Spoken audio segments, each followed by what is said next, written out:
Okay, look at this, man. We thought we'd come out and take a look. This is some of our cover crop seed. This happens to be a rye mixed with a little bit of veg, hairy veg. And this was planted about October, I want to say 8th or 9th. It's now November 7th, so we're about a month in. We're fortunate enough in a drought to be able to use our irrigation system to raise it to get a good emergence.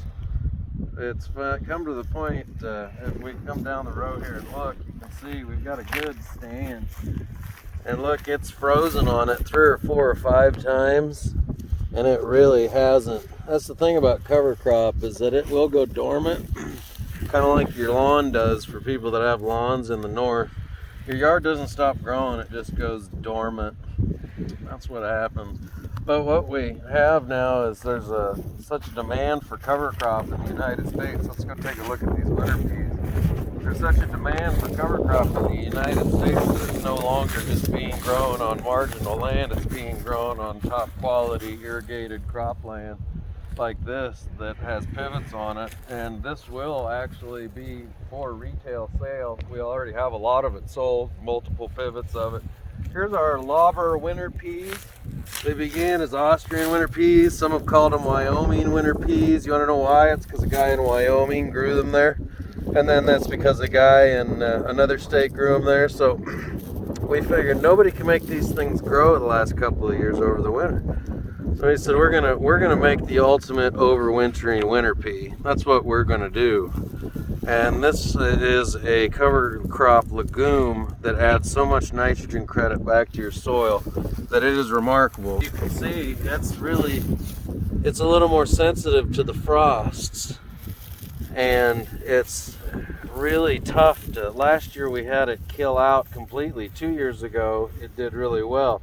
You can see there's actually a great stand in there, and it will overwinter better than you think. And I think what we're going to have is a really bountiful harvest of regenerative cover crop seed for farmers to come pick up from us and replant. That's why I'm doing this, is so that I have my own cover crop seed, because it's really cheap to grow. And honestly, when you look at what they're charging per pound, it's pretty reasonable. Green Cover Seeds, shout out to Green Cover Seeds out of Bladen, Nebraska. Probably one of the #1 distributors and retailers of cover crop seed in all of America. We're fortunate to be an hour away from them. Big shout out to the gang down. Keith helped set me up with some of this. And so Keith, here's your cover crop, man. Winter peas, they look like winter peas. We're gonna see how they do. Rye, as always, looks really, really good, and the veg looks nice.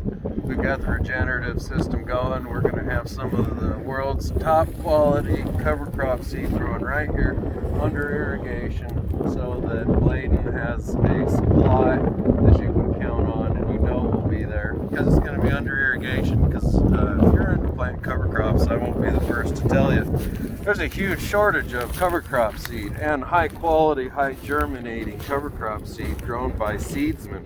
It's something new, something different, and we've been doing it for a number of years, so we think we can transition into it and do it really well, and have for a couple of seasons. So, all right, get in touch with Green Cover Seeds. We'll do a shout out thing on the channel, the links and all that whatnot. But anyway, I wanted to just show you guys November 7th.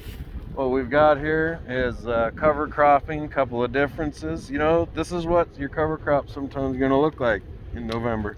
Don't expect it to look like a field crop. It's growing.